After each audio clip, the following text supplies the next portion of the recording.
pecah gitu kan, atau misalkan yang satu tujuan bahwa ente berdua jin dan manusia sama-sama disuruh kepada Allah Subhanahu wa taala.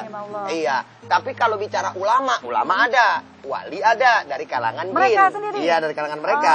Tapi kalau misalkan nabi dan rasul hanya dari golongan manusia. Dan nabi serta rasul yang terakhir yang diutus oleh Allah Subhanahu wa taala tidak ada lagi kecuali hanya baginda Nabi besar Muhammad Shallallahu Alaihi Wasallam. Begitu. Oh iya, kan kayak apa hewan-hewan, terus tanaman-tanaman semuanya kan ya Rasulullah SAW juga kan? Iya. Karena yang namanya Nabi Muhammad itu diutus sebagaimana apa yang disampaikan oleh Allah dalam Al-Quran. Wa ma arsalnaka illa rahmatan lil alamin. Dan tidaklah aku utus engkau wahai Muhammad kecuali untuk rahmat seluruh alam. Berarti kalau rahmat seluruh alam bagaimana? Semuanya. Yang namanya alam apa sih?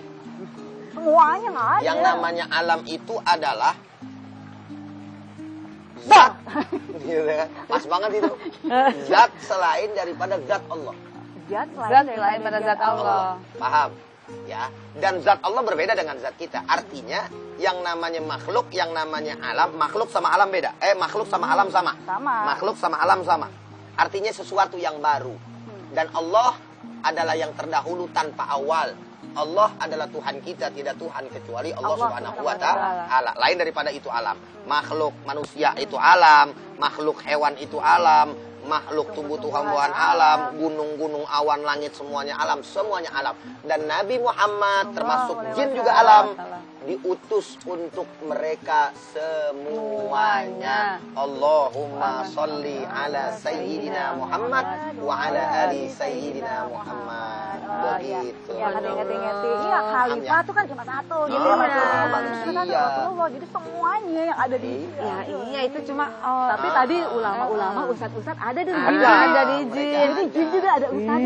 Iya, ada mereka ngaji yang benar gitu. Ini ada pertanyaan ini Iya. dari Ibu Retno di Jombang.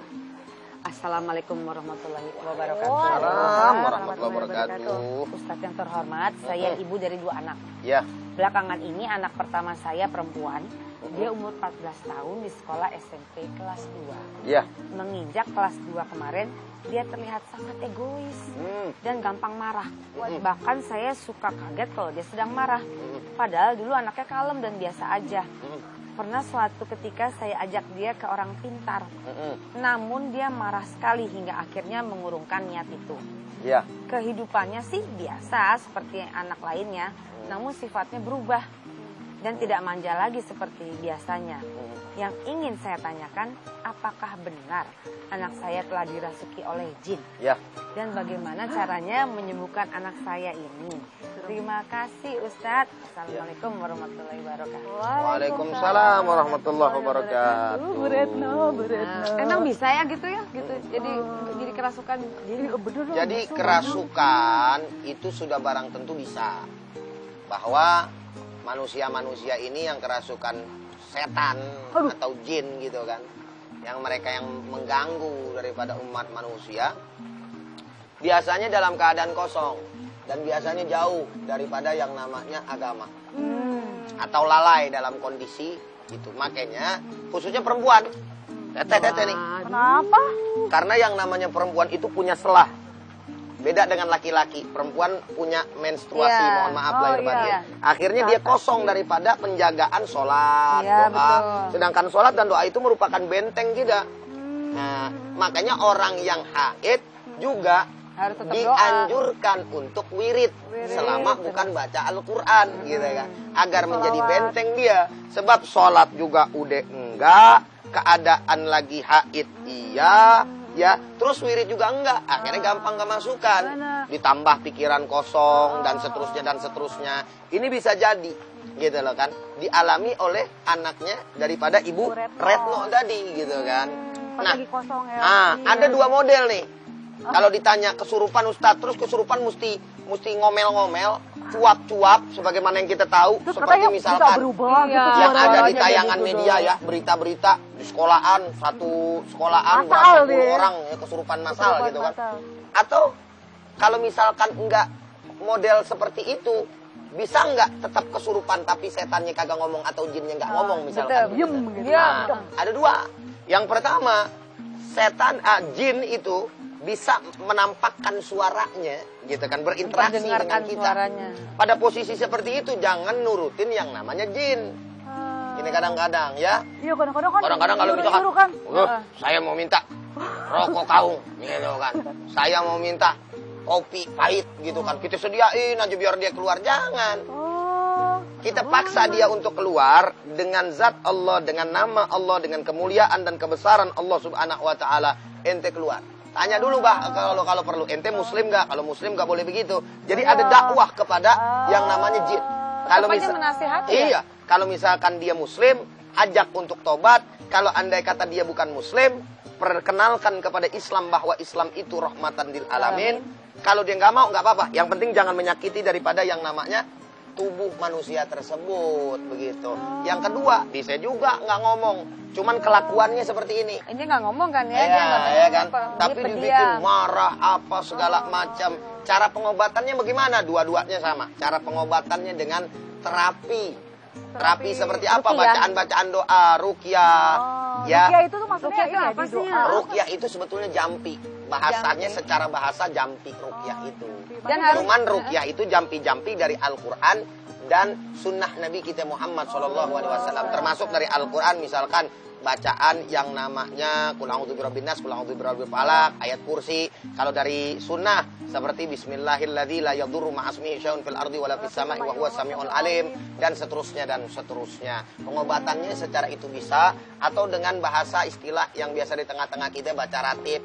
Bacaan dalamnya sama sebetulnya, gitu lah. Cuman di situ ditambahkan dengan kaul-kaul ulama, sama bacaan-bacaan yang dianjurkan sama ulama dan seterusnya seperti itu. Aku pikir tuh ya kalau misalnya alam gaib itu tuh bukan hanya jin aja tapi kayak hantu-hantu gitu. Iya. Makanya jadi Iya, sebetulnya kayak model macam beda hantu aja ya. itu jin semua. itu jin ya itu sebenarnya. Iya, penampakan. Kan kalau misalnya ada tuh orang yang meninggal gentayangan kayak gitu, oh itu hantu, itu rohnya itu Bukan, bukan. itu jin. Tuh kan. Itu jin. Makanya tadi nggak ada arwah gentayangan. Gak ada cerita arwah sebenarnya gentayangan. kita tuh harus takut nggak sih sama jin? Nggak usah takut. Nah, itu Orang tuh- kita lebih tinggi ya. Nah, kali itu ya. yang bikin kita takut tuh karena kan ada yang Makanya itu hantu-hantu lihat tadi itu. tipu muslihat daripada yang namanya jin gitu. Untuk apa? Untuk manusia takutnya bukan sama Allah tapi sama dia. Nah, itu dia. Itu yang jadi persoalan. Hebat ya. Udah sholat belum sih kamu?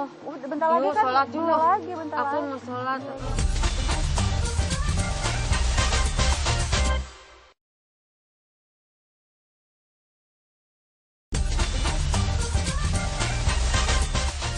Iya, Jay, soalnya kan kita selalu berpikir nih kalau misalnya kan yang kita tahu kan itu jin ya sebenarnya. Iya. Tapi kan banyak sekali yang kejadian-kejadian membuat kita menjadi takut kepada mereka karena ada hantu lah, ada roh gentayangan lah, ada pocong lah, kuntilanak lah, segala macam. Nah, itu bikin kita takut. Makanya kenapa?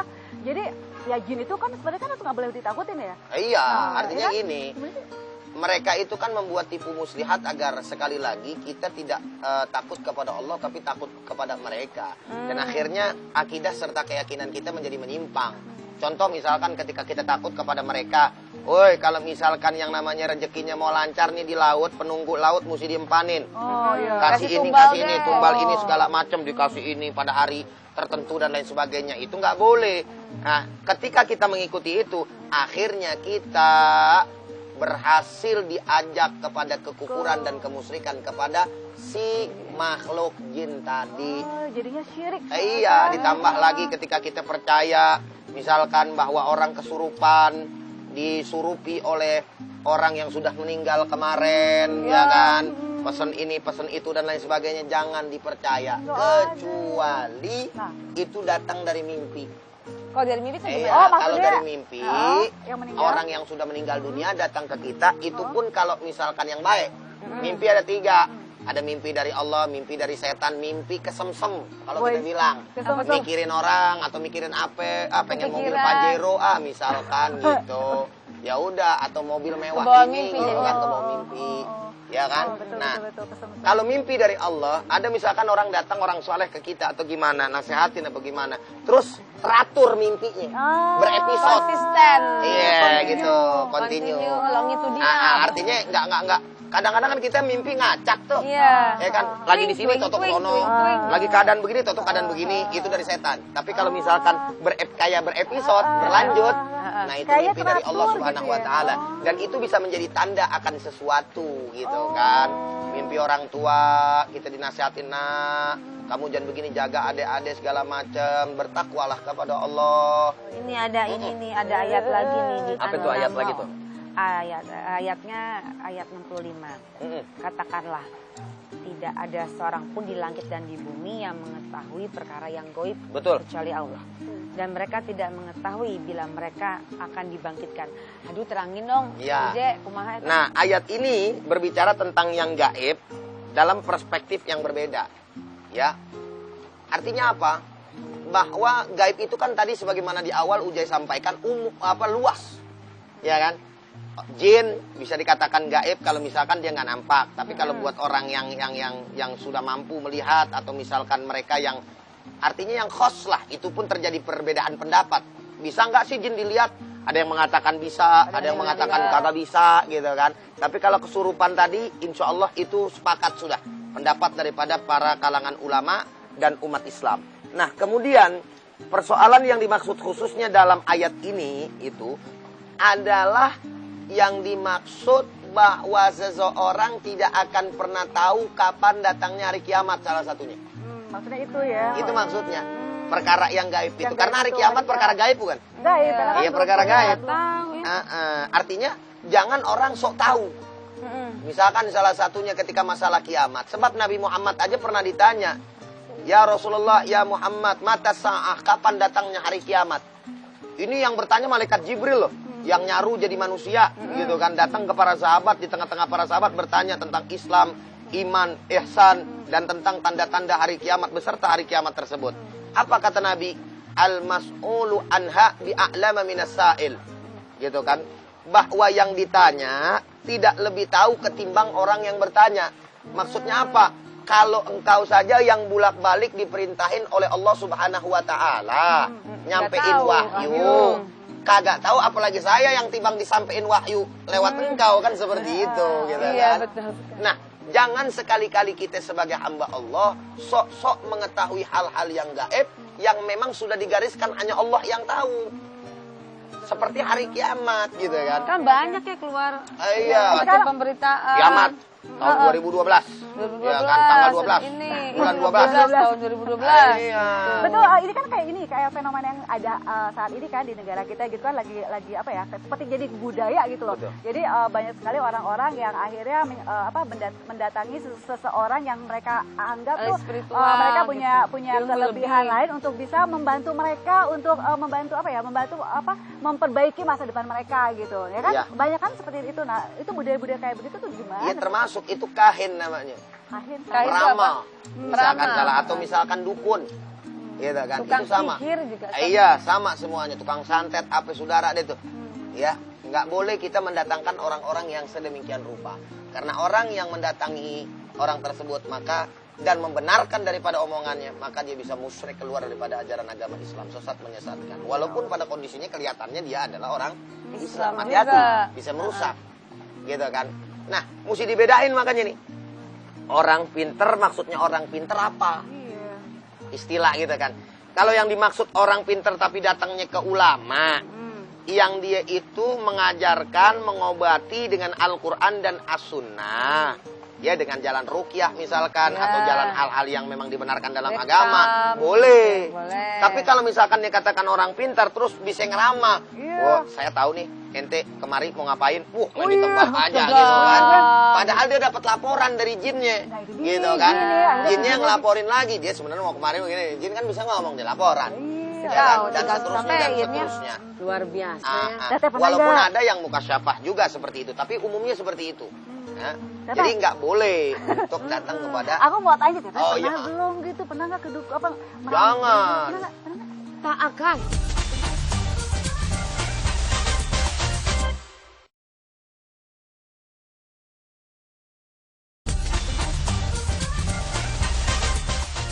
Iya, ya tadi kenapa aku nanya kan sama Teteh gitu. Teteh pernah nggak sih peramal gitu Nggak gitu mau. untuk apa? Untuk bertanya kira-kira masa depan itu seperti apa ya? Soalnya itu jadi budaya kita gitu loh. Soalnya banyak banget orang-orang seperti itu. Iya, dan mohon maaf lahir batin kadang-kadang hal ini menjadi sebuah kebiasaan di tengah-tengah orang yang menjadi public figure. Betul, banyak jadi Dia sesuatu yang ingin biasa mempertahankan jabatan, ingin mempertahankan Keadaan, eksis dalam statusnya, keterkenalan reputasi. dia gitu kan, dan seterusnya dan seterusnya.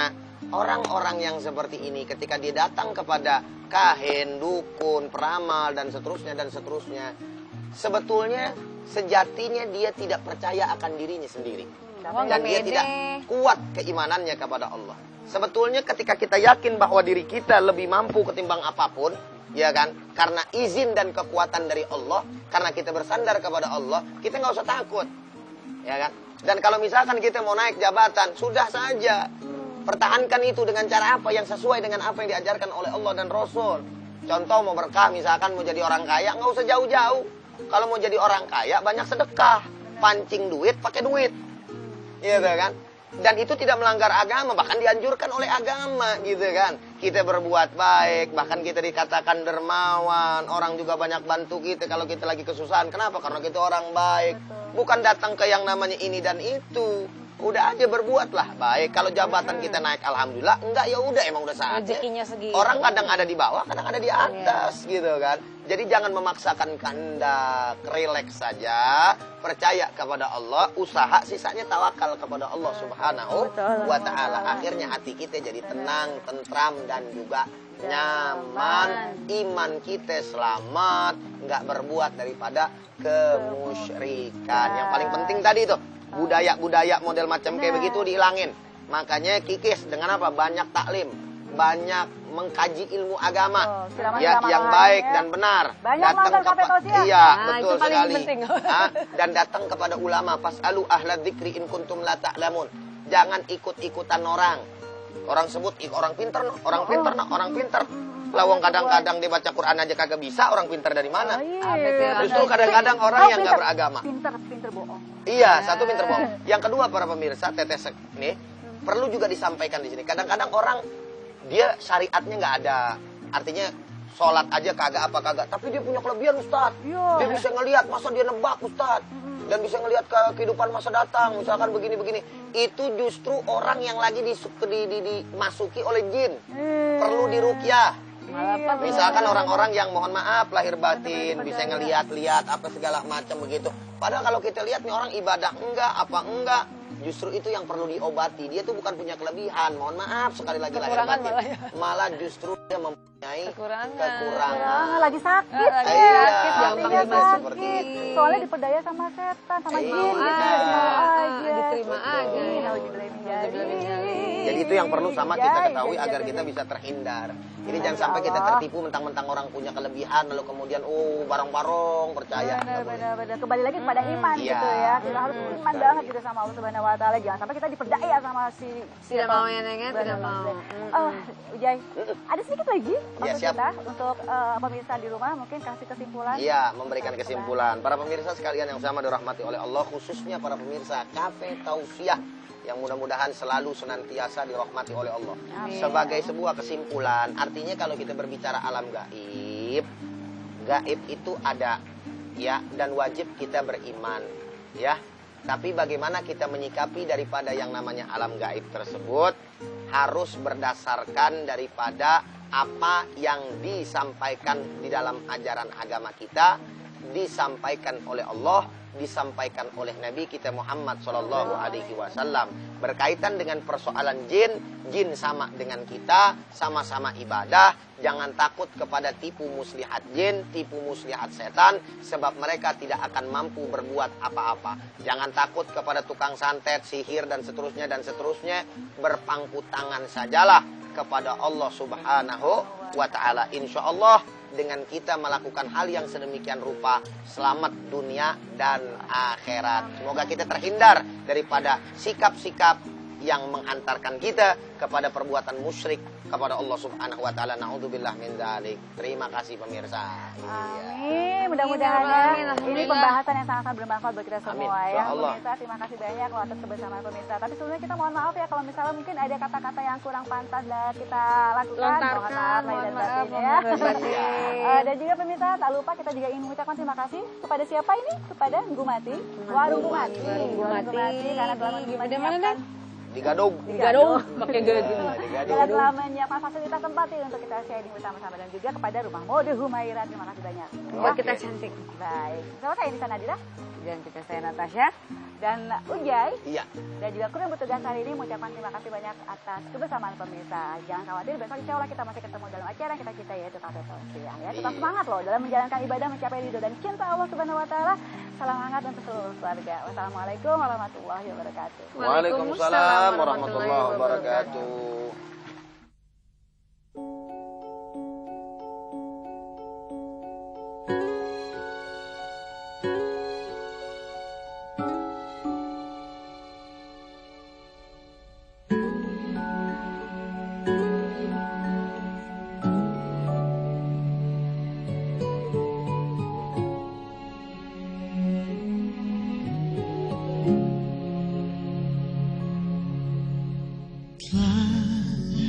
Banyak yang ku lewati, jalan hitam di dunia, tak terhitung salah menodai.